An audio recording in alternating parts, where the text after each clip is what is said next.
Hi folks, this is Don Meissner with the North Country Fishing Report.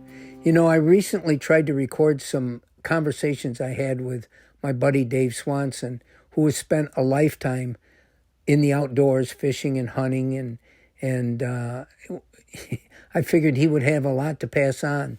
And one of the things I was asking him is, what does he think is some of the most important factors that we should be aware of when we're fishing to understand whether we're doing the right thing or not.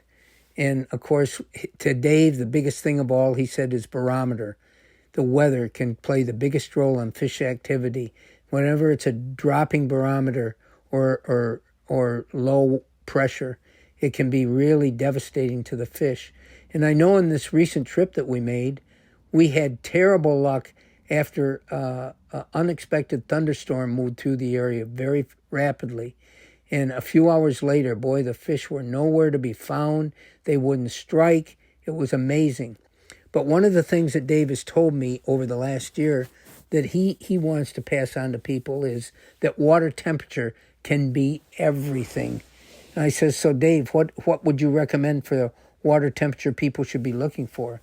He said, well, in his experience, 55 degrees is like that hot button.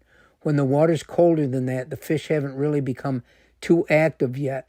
Or if the water is 55 and all of a sudden there is a storm, like I talked about, and it brings the water temperature down, it can really stop activity. But 55 degrees seems to be a really special temperature that you want the water to be. And how does it, let's see how it would affect fish. Number one, it's going to raise their metabolism as the water temperature goes up. And they become more active when it gets in the 50s than they were when it was in the 40s. The other thing it does, it's a stimulation for fish to start spawning. All these fish that move in the spring, that seems to be a key water temperature that can trigger activity. And I know in talking to my buddy Jigger Jim, he's always said that in Black Lake, don't even bother to try to catch crappies. They're not going to start spawning in the spring until the water temperature gets above 55 degrees. So remember that number. That's a key number. Doesn't matter where you are or what you're fishing for. You know, we're talking about fishing for lake trout. Well, those lake trout live in deep, deep water. They need colder temperatures. So, but we've noticed that when the water temperature does start to raise to that level, the lake trout activity really starts to increase. And I'm sure it's the same with every other species. You know, 55 degrees is a great temperature for northern pike in the springtime as well. So remember that. There's other factors that are really, really critical as well as temperature. You know, the fish have to be comfortable. Then don't forget the oxygen level in the water is tremendously important. Obviously, they got to breathe just like we do. And so the oxygen level is something you should be looking for as well.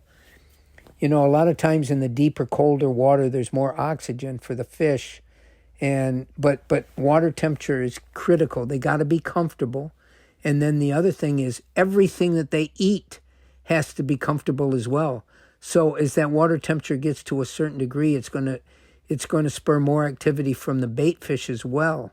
And these predator fish are going to rise to that level where those bait fish are. And so it's important that you remember these things. These are some of the key factors for good fishing. You know, we talk about sun levels.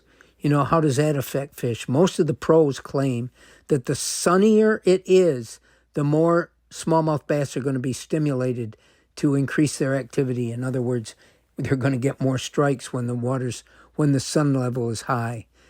When we have bright conditions, they love that. But from the time I was a kid, I always remembered the overcast days were the best fishing. And think of walleyes, for example, or think of bullheads, catfish. There's a lot of species that aren't active until the conditions get darker. Walleyes' eyes are so sensitive, they don't feed when it's bright out. And it's critical that we realize these things. I know for fly fishing on the river that I grew up in, it seemed like the hatches of flies were far more active during sort of moist, overcast conditions. This has always been my favorite time to fish. So it's important that you realize some of these factors as well. Anyway, folks, this is something that I did want to talk about this week because no matter how good the fishing is, no matter, I can come on the radio and I can tell you, boy, these fish are really hitting in Black Lake right now, or they're at this spot in the Grass River. None of that matters if the conditions aren't right for them to be active. And it's important you know what those conditions are. Until next time, folks, this is Don Meissner with the North Country Fishing Report.